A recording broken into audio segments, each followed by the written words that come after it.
big slogan of ours is, what does it look like to make history for our club?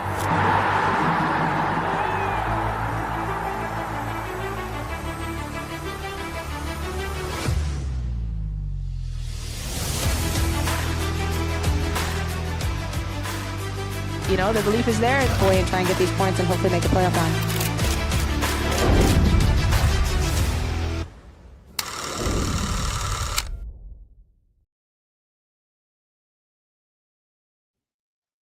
After the long international window has happened, the Dash have been winless this past two games. You could say it's a rookie start. You could say it was a rookie start for us as well, man. We missed last week as well. But, well, once again, we'll welcome everyone back to the Orange and Blueprints podcast at the BioC Soccer. Here, I'm your host, Manny Olivares, and sadly, Diego is here crying on the sidelines. How you doing, Diego? I'm doing good. As you all know, I have not escaped the realms of academia, and so I have to deal with studying for final exams. However, everything is all good because, with all things considered, we've got NWSL action for so much to talk about. There is a lot of bright spots. There's a lot to talk about on the criticism standpoint. Two games where if I were to like label it in just a quick sentence, it's just tough games to play against, tough environments, but really tough situations. Like you mentioned, a little bit rocky in the two games after international break. However, I think these kinds of things happen, and I'm excited to be here and talk about it with the one, the only, my goat, Manny. Even though I'm not 100% sure that the intro played because it did not play on my screen. Well, it played on my screen. It played on my screen. Perfect. That's what matters. That's what matters right here and there. But Manny, how about you kick it off with recapping NC as we missed last week's episode? I know. So we're gonna recap all of that as well. But before we recap all of that, I think what was it when we it was announced before that game, the NC game that you know Mackenzie Robbie was landed in season-ending injury. So take that with amount with coming into this game. I know that's a little bit old news, but I think this last two games, we'll think about that. I think we could just talk about the last two games as a whole because I think Mhm. just those that news of the injury it kind of affect how the team has been playing these last two games. So Robbie got injured for that for coming into the North Carolina Courage game. I Mhm. think when you go look in that game, just the way how that game goes, it was pretty much 50-50 possession wise, even shot wise. Both games, even though the only slight thing is that Courage was a little bit more on target with their chances. So Jay Campbell was a little bit more unpressured on that game, a little bit more of that they have come into. But even though the you can say the sad part was that the Dash had more touches in the box. So not to say the Dash were ineffective, they were having the more opportunities. I think more real chances than the Courage. But with the absence of Mackenzie Robbie, it felt like they couldn't do nothing with the ball inside the penalty box. It was only Mhm. hard chances, shots not going in target, and also it was the first game, of course, of Kate Fosse back in the lineup, replacing Mackenzie Robbie. Even though Tank sort of you could say Mackenzie play more as a focal point. Kate Fosse play more like Kiki, just a striker that floats in the final third, and that proved to be making the cohesion of the team more imbalanced. And Mhm. what made more hard was that substitute to uh like for instance sub between Al Kiki and Kfase for Messiah Bright and and um and Clarissa Larissi proved to be a downgrade, then a upgrade on that end. And of course, I think the real chance was Lisa Boateng trying to hit the post and could have made a golazo, but failed to convert. And of course, Ashley Sanchez scored the only decider goal on that game. And quickly touching about this past weekend with Seattle Rain. I feel like other than the weather conditions, I feel like the game was going to be hard because the weather conditions.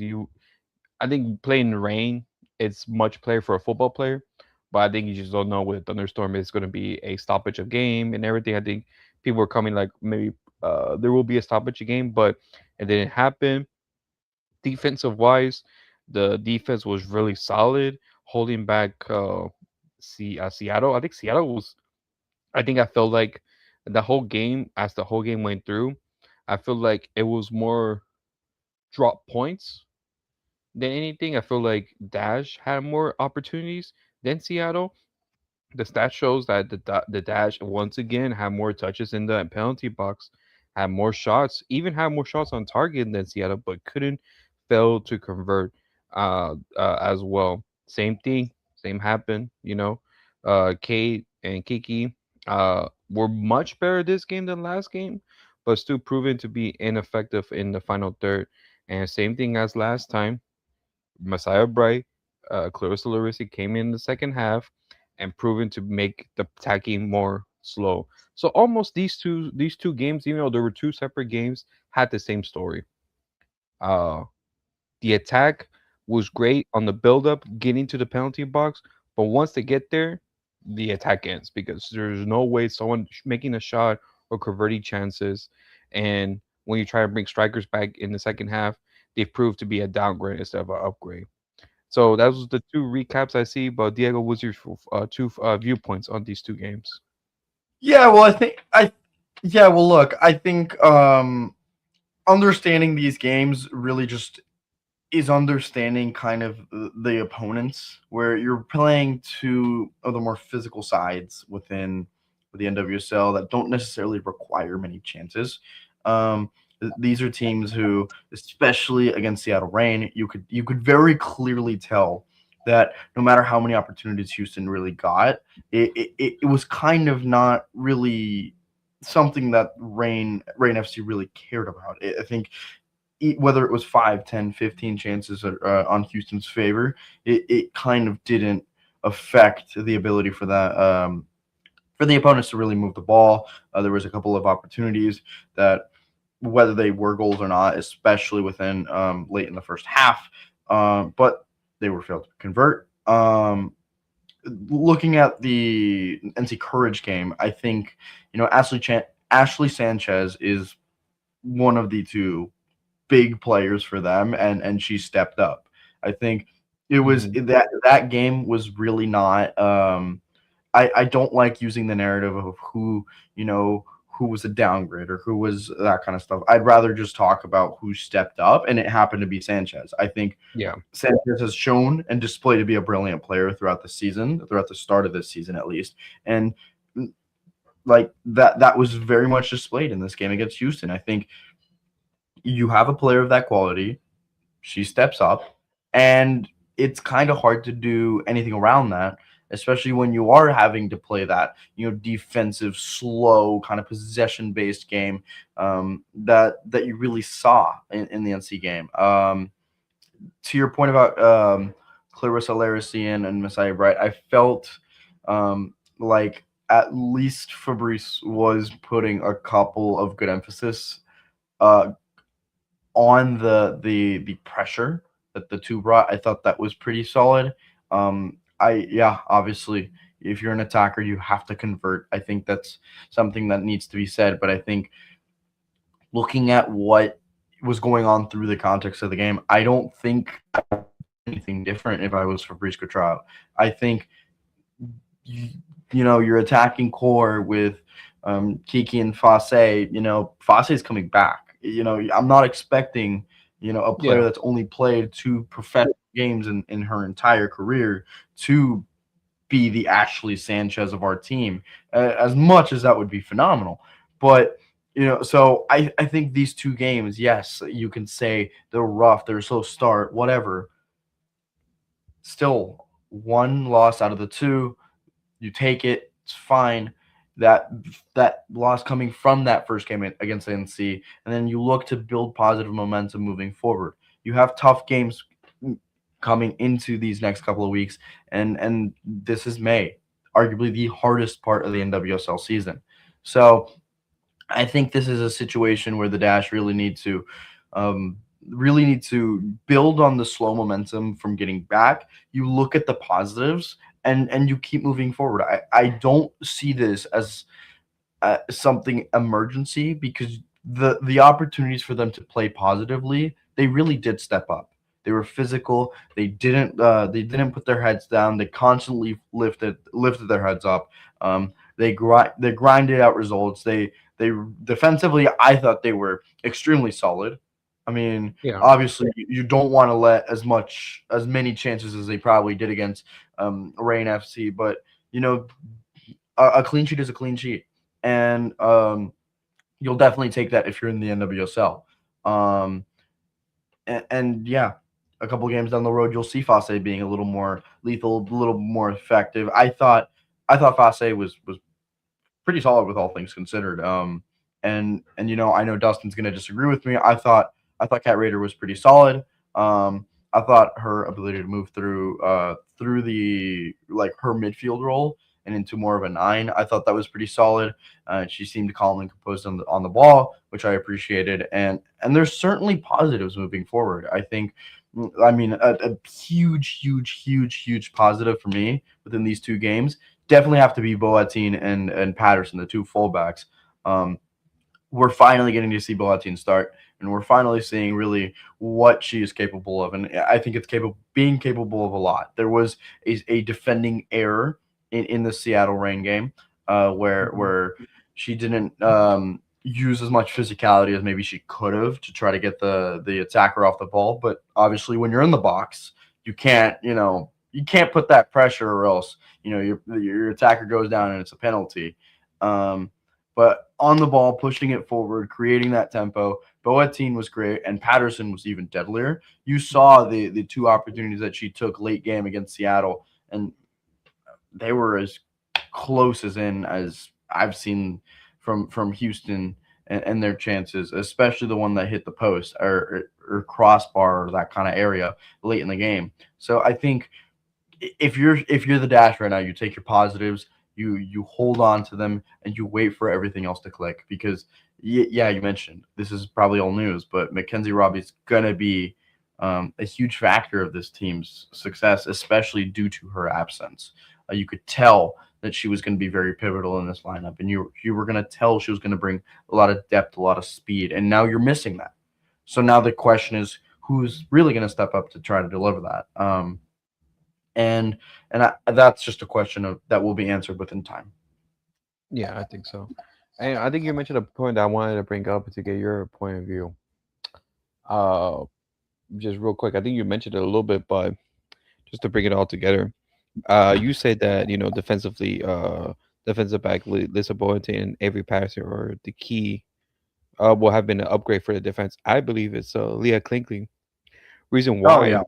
Reason why? No, no, no, not just because of her, but her versatility. Because she's played center back, and then on the courage game, and then as Lisa Boating was subbed out, for Malia Berkeley, she went back to left back, and so you can see that despite her rookie season, she has a veteran mentality already, that she's able to switch positions in a flash and without no hiccups.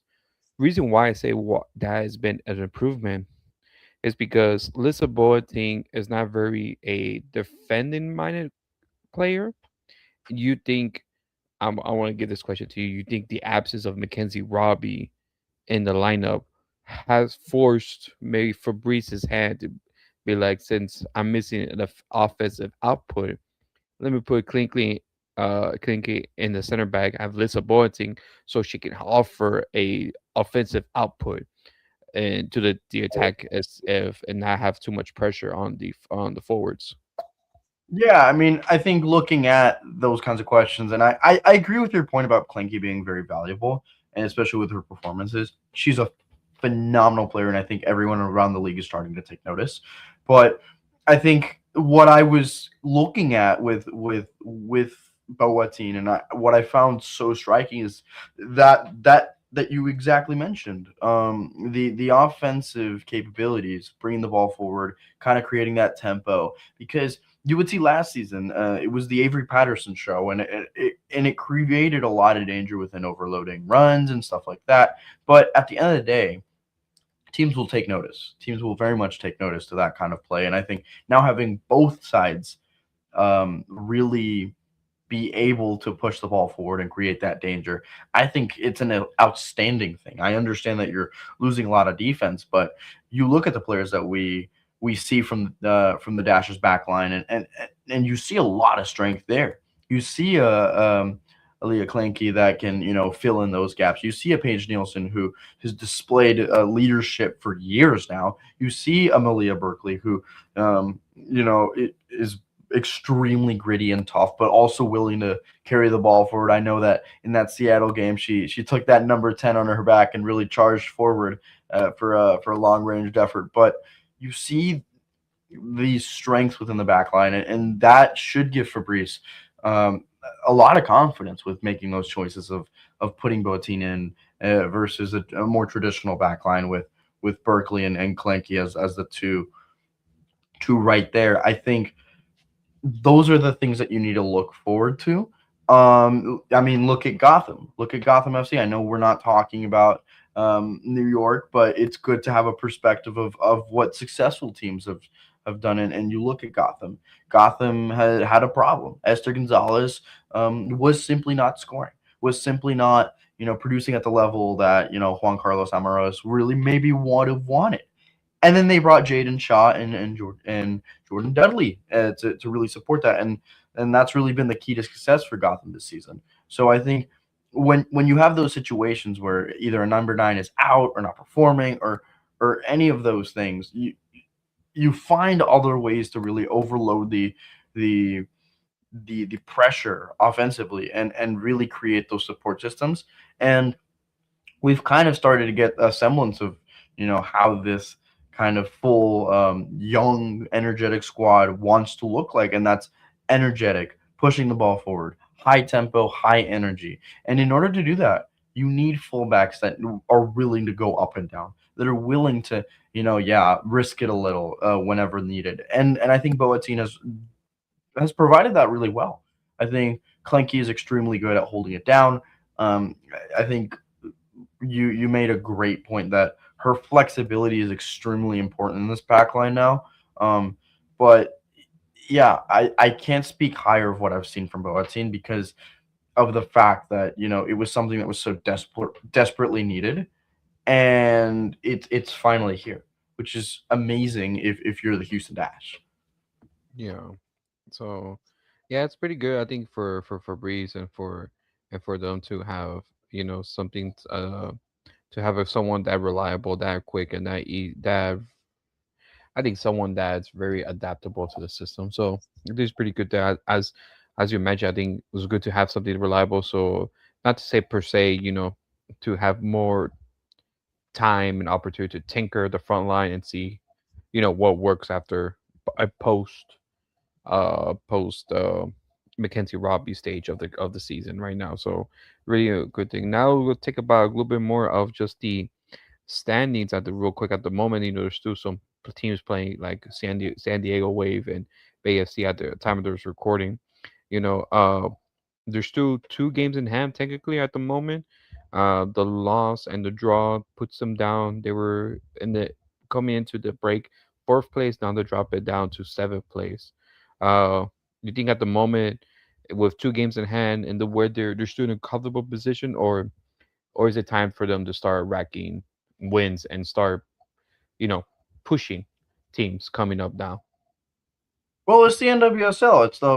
It's the hardest league in the world. You have to rack up the wins no matter what position you're in. Whether you're in a position where you're 14th and you're teetering down the bottom and looking upwards, you're looking to win as many games as possible, or whether you're top of the league and looking to maintain that spot. Wins are hard to come by in this league, and I think every single time we've seen, whether it be Houston or another team, really be expected to win a game. You can always see a surprise there. Yeah. We've already seen it with the Racing Louisville game that everybody was expecting Louisville to, you know, kind of just like sit there and not really provide a threat. And then you saw a 4-3 thriller with three penalties. Um, which I mean, that's the nature of this league, and I think there's no better time to rack up wins than now, than right now. If you're the Houston Dash, you have two games in hand. You're gonna face a really tough schedule moving forward, and so getting these opportunities to, quite frankly, lose now is extremely crucial. Because that way you get it out the way, you get the slow part out the way, because you don't want to be in late May and June where it's the thick of it of the season and you're in that low point. I think it's better to get that out the way, and then you're ready and up and coming and ready to take on everything once you've been taking care of business. I think the Dash are really in a position to continue to make their own destiny happen, and that's in their hands.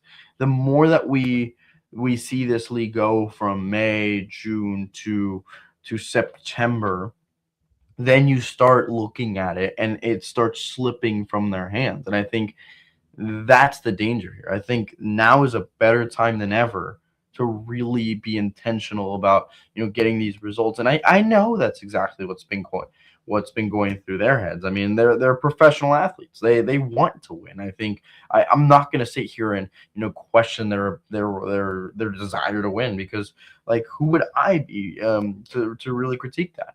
I just think as a team, this is a good situation that they're putting themselves in, to be quite honest, because you know you're going to be playing a lot of games in a short amount of time, and that's really where you need your momentum and your experience to come into play. And for these rookies, this is a good experience to have.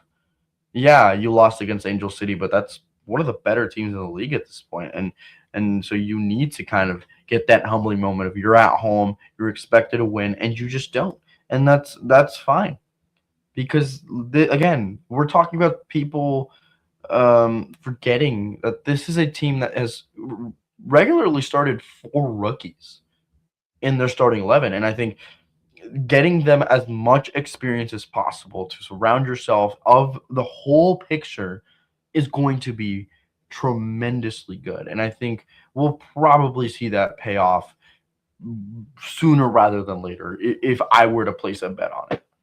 Yeah, I think so too. I think you're right. It's just a lot of competition, and you want to just, if you have per se losses or a bad momentum, you rather to be early in the season than later in the season. So restart right now, that's coming up, but it's a good thing about that. So moving on to future, I know just some news that we haven't talked about, but I know the recent past news that the Houston Dash signed Amina uh You got this, Manny. Ekchich, Bosnia winger from the USL, Livingston SC. She has been the USL League Player of the Year for the 2024-2025 season. She has been just lying on fire. She has led Bosnia and Herzegovina as well to in the international level and going into qualifying them to compete in the European championship qualify. So she has been on that as well, and so she has been really very elite. So and says the first season, 10 goals and 6 assists. So far this season has been only a one goal at the moment because the league just barely restarted started as well. So she has been really good. But of course, she has been when she wasn't starting her career there. She came from uh, drafted by Racing Louisville and then went to the USL as well. A veteran player, a very interesting player that she has been so far. What do you think of the signing? I know we she hasn't been played on Friday. But what you think of the signing and the experience that she may have to the team? Yeah, I mean it's a new perspective in the locker room. You're looking at what you're looking at what Fabrice is talking about, Ekich, and you're hearing it. I wouldn't be far off from saying you should get excited about this quality of a player. I mean, I understand that it's the USL, but the USL is also a very tough league in and of itself. And I think you look at Ekich's resume, you look at kind of her time there. People forget that she spent a little bit of time in Australia, which has served a lot of players pretty well. Um, so that's good experience. I think experience is really what's going to help this dash team. I think a player like her is going to give a new perspective. Fabrice has mentioned of how happy he is to have her, and I think these kinds of moves are really good because you're allowing yourself to have those moments in the game where it's like if something's not working out, we know somebody who's been in these situations, who's had game time and is ready to go. I mean, she's only 26, and Mhm. and you're labeling her as a veteran. I mean, that speaks to how much experience the 26-year-old has, um, which is phenomenal. I think these kinds of things should be definitely noted. And getting someone who has repped their country on an international level. I think Yeah, experience is a great thing, and I think these kinds of moves are things that the Dash have previously lacked in, and I think it's great to see them do it now because they're sticking to that core identity. You can clearly tell the kind of system that they want to play in and the kind of player profiles that they want. And if even if we're not expecting like a an impact level of an Avery Patterson, a Kiki Van Zanten, then that's fine. But we're talking about players who are going to make this team better as a whole, and I yeah, think she's definitely one of those players. yeah. I think so too. I think so too. I think I would say she will be a player that, in case, for instance, a Linda Olmark or Kay Raider needs a rest, she'll be there to slot in to help that position because I think even though we rely on K Raider and Linda Allmark has been phenomenal in her time with the Houston Dash, but at the end of the day, they're all rookies. At the end of the day, you kind of want them to mature and not be at the the pain wall, drive them until they drop dead. So you still want someone to reinforce them, to refresh them, because you need legs, you need experience, you need players, you need depth in that position to continue pushing on. And hopefully, I know Fabrice mentioned that she's only been in a few practice this week, so maybe that's why he didn't integrate her, since that she doesn't know well her position in the team. And so hopefully, coming forward, she might be integral. May hopefully by this next midweek games, to see how she, especially with the midweek games, since a lot of players will be on short rest. So it will be interesting how he uses her in that game as well. So really interesting sign. I liked it overall. So really good to see that as well.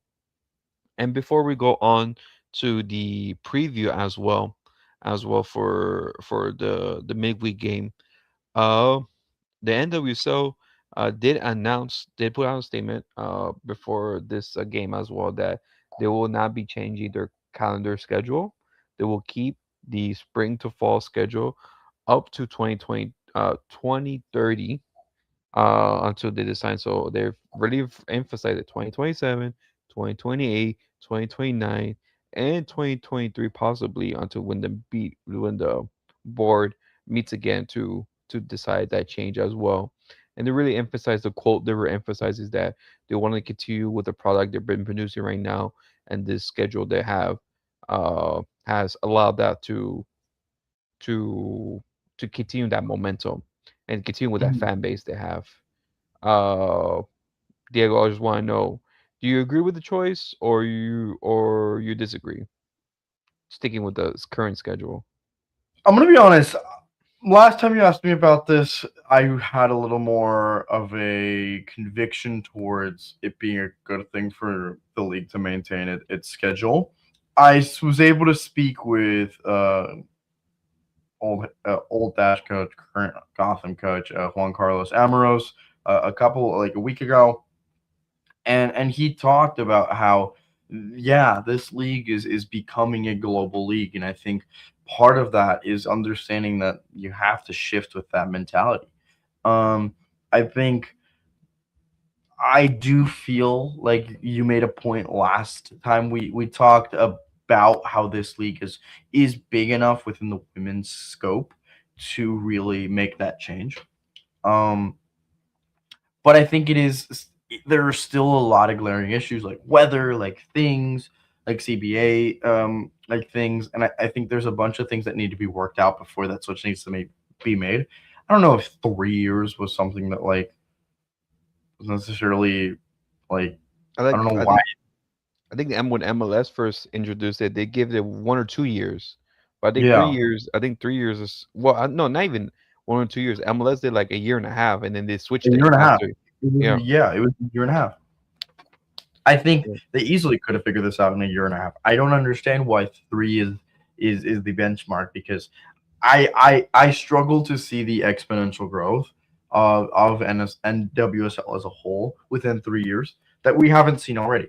I would certainly hope to see that growth 100%, but I would have liked for them to like outline specific things that they would do in order to kind of create that growth Yeah. because naturally you're gonna get growth if you adapt with the global game. I think Juan Carlos Amaros again. I hate pulling from like my work covering Gotham FC because this is a Houston Dash podcast. However, it is important to understand what he said, and he said something along the lines of um, this is a growing league, but it's also a global league. And I think part of that is understanding when you do need to adapt into a new sphere, into a new space, and into a new schedule. I think, um, yes, it's a very, very, very tough thing to say. I'm more personally leaning into I'm really happy that they're going to continue this schedule because I think it's a good schedule to have.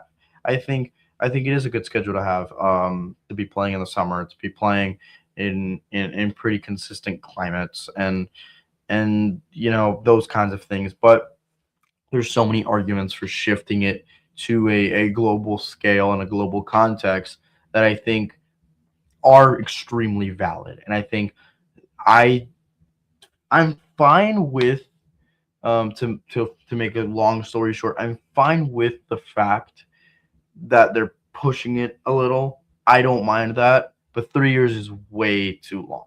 I think it's way too long, and I don't see what is going to change between now and 2030 in the global context and in the NWSL context. I think we're gonna have a similar, if not the same, problem in 3 years. I don't know. What are you feeling about it? I think the only difference in NWSL that will change in 3 years is the two new expansion teams, which is Columbus and Atlanta. Hmm. So unless they have already announced more expansion teams, maybe that's why they put a hold that they are not ready to release yet. But it will be 18 teams in 2028. And so Hmm. unless they have planned for 2029 and 2030 that maybe two more teams to come in that we do not know of, maybe that's Hmm. why they put on hold. But the only thing, if you put on hold right now, my only argument is that you're gonna have increase. I think even more now, increase uh arguments and discontent that you're gonna lose a lot more players. I think that's gonna Hmm. be the main issue now. You're gonna lose a lot more players because they played here, and since like you said, the NWSL is becoming more a global league, that more European teams with more access to money and were quote per se schedule that fits the international window. Because I think the only thing I will see more impact in 3 years is that more international competitions will grow and grow and grow, and that will cause more and more conflict with the NWSL. I think the NWSL schedule is already in conflict with the global schedule. You know, I think it's hitting already that we have so many breaks. This past week, 3 weeks. Next month we have almost a month and a half break until the league restarts again, and then we'll go before the playoffs. We're gonna have another break for the international window, and so now you're gonna have more and more breaks of here and there. So it's like you're playing your most important games when everyone's trying to do international window, and so instead of May right now, when there's no international windows, you could have played your playoff games. You know, Hmm. so it's very much that it's very much of that sort is that you have a lot of I think more and more uh I think confederations are taking the women's game more seriously with more international games. I think Yeah. that's going to be more uptake and more increase, and so you might see more of the more hard challenges with that. That's my few aspects of that, and so you're instead of I get it. I think the NWSL is not as a high market as the MLS, even though the MLS is not a high market high market in the global scale, Uh-huh. but you just can't deny the numbers. The revenue the MLS makes is much more than what the NWSL makes, and so right now the income for the I have NWSL a is question for you, though. I have a question for you, though. A big component in this decision was very much the culture, the yeah fans, and the existing infrastructure within the NWSL. yeah Do you think, as it stands right now, and I'm not disagreeing with your take or not. I'm just curious to hear your take about it.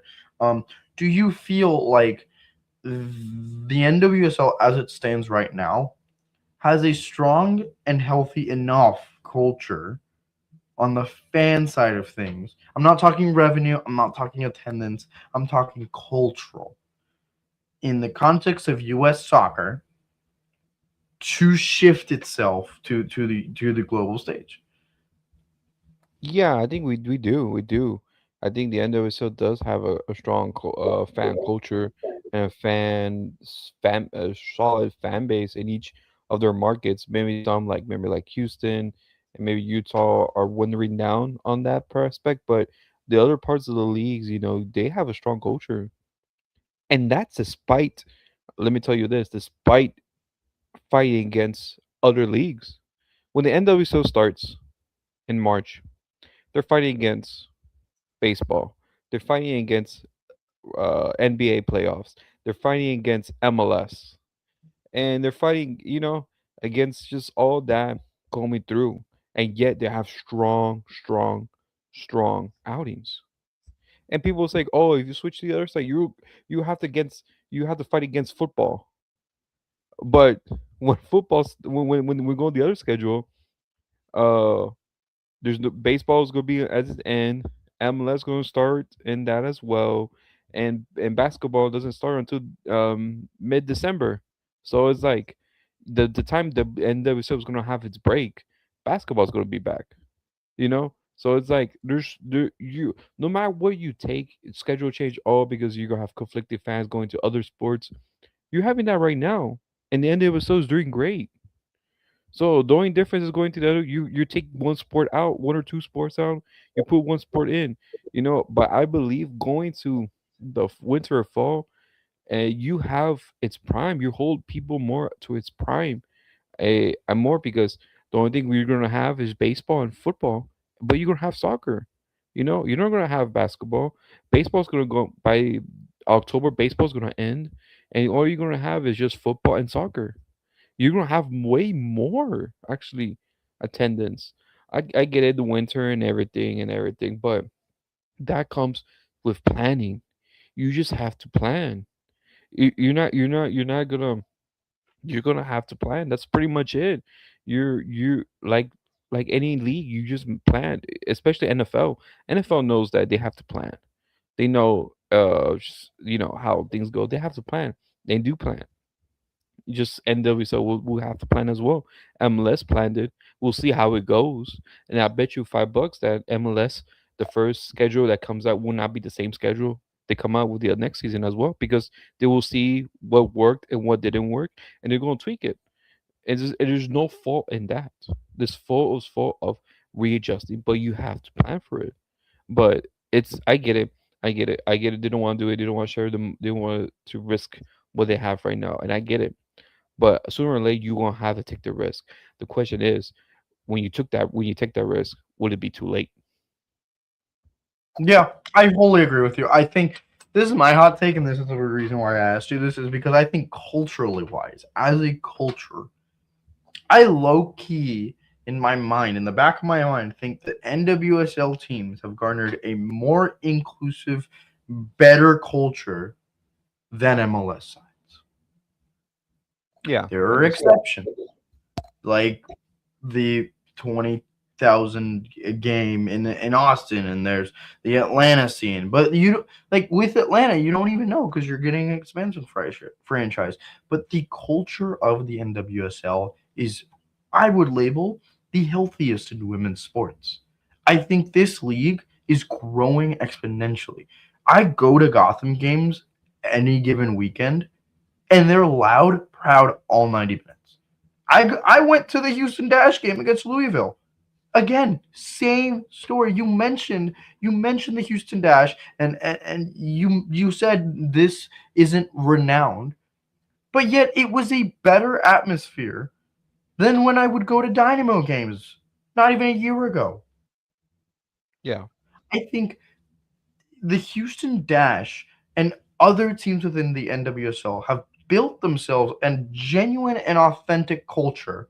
And I think, yes, it's like you mentioned, I'm like a broken record right now. I am repeating what you're saying, but yes, there's merit in keeping what you have, but you have to take the risk. And I think maybe this comes at trying to look at what the MLS is doing and see how they deal with it. That way, when we being the NWSL, looking at their perspective of things, um, when we make that choice, we'll know kind of how other leagues did it. yeah, Don't know because I'm not an NWSL executive, but like yes, you have to make that risk, and 3 years is way too long, way too long. You're having teams not just playing in, but competing and contending for these international competitions. I mean, um, yeah, say what you want about the one that Gotham was in and the loss against Corinthians. I butchered that, but I tried my best. Um, it was a fair game. It ended 1-0. yeah, And then you easily could have gone and put something onto Arsenal. We're talking yeah, one of the best teams in the WSL. So you see the gap of the gap between the NWSL and the global stage, and you're realizing the countries that have had underdeveloped leagues are catching up to you, and you are also catching up to the ones that have equally been developing alongside you. You're hitting the point where the iron's hot. You got to strike. And I think I'm not going to label this a poor decision because I don't think it's a poor decision. I think maintaining it for 1 or 2 years is a fantastic idea. 3 years is way too much. And to explicitly label it 3 years, they have to have some trick um, that they haven't relayed to us as as fans, as media, as whatever, or else it will be kind of a pointless pushback. If you were to ask me, yeah. I think so too. I think but we'll see. We'll see how it goes. We'll see. I think I won't be surprised if they come earlier and like they did with MLS and just rechange their decision. But it will. Time will tell. Time will tell. So I know it's a whole just a whole uh just a whole how we're doing it, just emotions about it, but it's just how it is at the moment. But we'll see how it goes. We'll see how things change. We'll see. And time will tell. All right, now going to our midweek game. Wednesday, the Dash will have their first midweek game of the season, and it will be away against the Utah Royals at 9 p.m. So it's gonna be an all-nighter on a work week, sadly. So a few things about the Royals. They have been in undefeated their last 5 games. So ever since when the league started in March, they lost the first 2 games, tied with the Spirit, and been win undefeated after that. Hmm. They beat Boston Legacy. Well, anyone beat everyone's beating Boston Legacy except Not Denver. not not Denver. As apparently I was about to say that not Denver, but yeah, apparently not Denver. So and of course they beat Chicago Stars. You thought, okay, those the 2 matches. Okay, if you can't beat these teams, you can. But they beat 3-0 comfortably against the Rain. They beat 1-0 yesterday against Angel City, who team that the Dash struggled with. And now they face the Houston Dash. The Utah are on a tear. They have been very great with Chloe Lacoste, an Arsenal legend, in their wings. With the one Mina Tanaka has been really excellent, has been kicking it up, and also just around maybe not the forward line that has been very, but the supporting cast has been stepping up in that as well, in the whole makeup. I just want to give it to you with your period. How will the Dash fare against the Utah Royals? Yeah, I think you look at this matchup and you've been asking yourself, what does this look like? And you would normally answer with a easy 3 points. But you're sitting here and you're looking at this Utah side.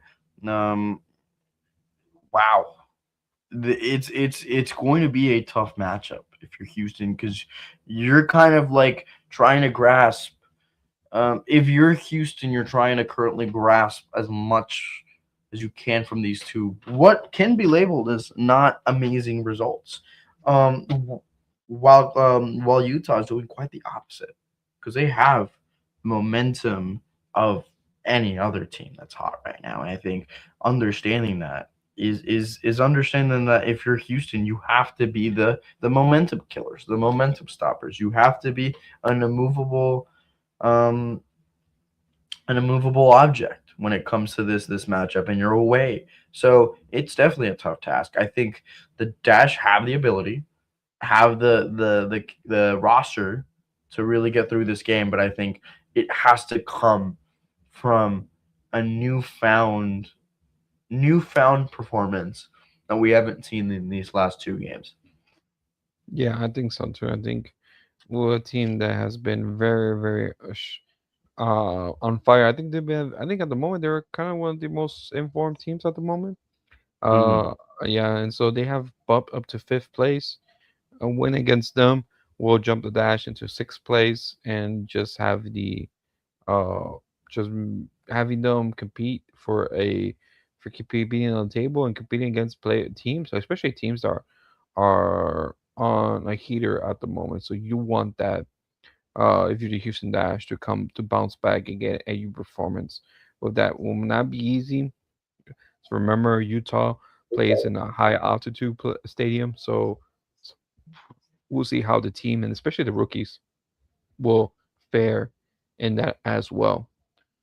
So now Mhm. let's go to our predictions. Diego, how would you see the Dash fare? Oh my god, this is the toughest question that you've asked me because this is going to be a tough game. I think Tanaka's going to get a goal. Mina Tanaka, what a player is she? I think when you think of players around the league, she has to be at the top of that. Unbelievable player. I think she's getting in the score sheet. So no clean sheet for Houston, but I want to be positive. I want to look at the players that have been providing a lot of brilliant points. I think maybe we see Patterson get her first and and see that happening. 2-1 Houston. 2-1 I'll say Houston. I'll say it's a 1-0 game. This is a 1-0 game because defensively Utah has been as well strength defensively as the Houston Dash. Mhm. The only thing I see more is that the goals will come from all around the midfield from Utah. So how strong the dash will be in making an effort to do that. So we'll see how it goes. We'll see how they fare. But Hmm. that's my prediction for this game. For this game, but we'll see how the game goes on Wednesday. Just a we'll see if the Dash bounce back or they continue this Rockies restart of the season and see how the schedule goes. For a quick before we head off, I'll let you know since the game is on Wednesday, we won't be on Wednesday. We will be on Friday night just to for recapping that game and any other news, and of course previewing the next game would will be. I almost forgot what it was gonna be. Saturday, May 9th. No, Sunday. Sunday, May Saturday. 9th.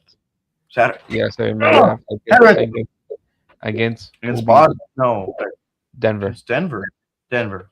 Yeah, against Denver, the Denver Summit. So we'll be here to preview that game as well because there's gonna be a lot of midweek games.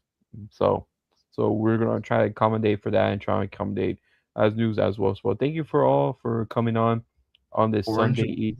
2 episodes a week. Ooh, caliente. Now, so thank you for all for coming out again. For well, I thank our sponsor for Ugly Guppy, Elotes Bravos, and We Got Soccer. Always look out for us on us at BioCSoccer.net or our social media, BioC Soccer on X, formerly Twitter, Instagram, YouTube, Blue Sky, Threads, on TikTok. I know it's been a little uptick on there as well, so always look out for that. Diego, any news saying you want to say anyone before we go? Just a thank you all. We're happy to be back. We're happy to bring as much Dash content as you all want, and feel free to reach out to us on any of those social media platforms. We love answering your questions and love chatting about everything NWSL. Um, Manny, it's been a good one. That's good, man. So It's we been a all good see one. you. We'll all see y'all Friday and take care. Peace.